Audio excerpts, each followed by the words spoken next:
Eto na mga kalakwatsero. Napadpad ako dyan sa Al Shubaili.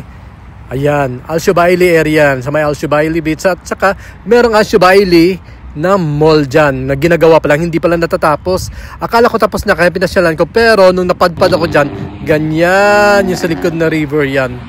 Pero pagpapasok doon ay isang highway. At kaya nahirapan ako kasi nga nakascooter lang ako papunta doon. Pero okay naman. At buhay pa ako at walang nangyari sa akin. Thanks God. At ayan po siya. Ayan. Matagal ko lang gustong puntahan yan pero hindi ako makapunta dyan kasi naalanganin ako. Pero kanina napagtripan ko kasi hindi masyadong masasakyan. At siyempre tapos lang ng Eid. Kaya alam ko medyo pwede na akong gumala doon. At ayan po makikita po natin sa Google Map. Ganyan po yung place na yan. Pero masyado pong malawak yung area. I swear, pag matapos po yung mall na yan, sigurado ma-develop yung area na at magiging maraming tao dyan kasi malapit lang siya sa Bahrain Bridge. At eto po yun. Kahit malakas po yung araw kanina pero hindi masyado mainit kasi medyo mahangin naman at malamig-lamig pa yung hangin. Kakatapos lang kasi ng winter dito kaya kayang-kaya ko pa mag-ikot-ikot kahit naka-scooter lang. At syempre, pag mapadpad akong saan dito, kailangan may mga video ko para may remembrance naman. Syempre, alaala natin yan. Yan po yung Grand Shubaili Mall. Kaya sobrang lapad. Ayan po pag nasa malayo tayo. Sobrang lapad talaga niya. Dahil hindi naman pwede ako mag-explore sa loob at may mga harang pa. Baka makasuhan akong trespassing at matuyot ako dyan kasi mainit.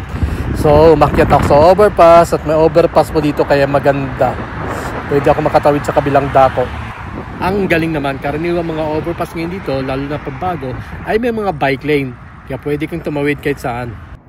Dahil sa malikot tayo at lakwatsero, nakita ko dito na pwede palang pumasok doon kasi may kalsada at kahit hindi siya develop, okay lang, may kalsada na.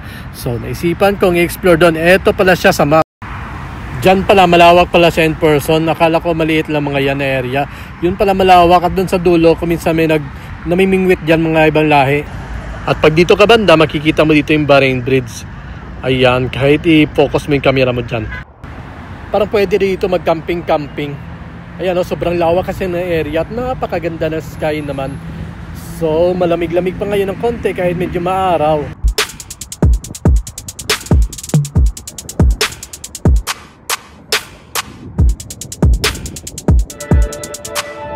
Need some space between us.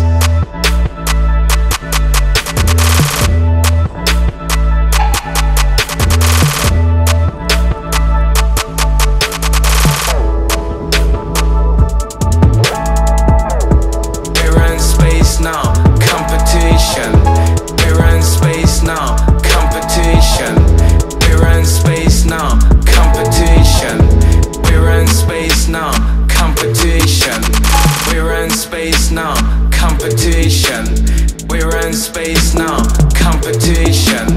We're in space now, competition.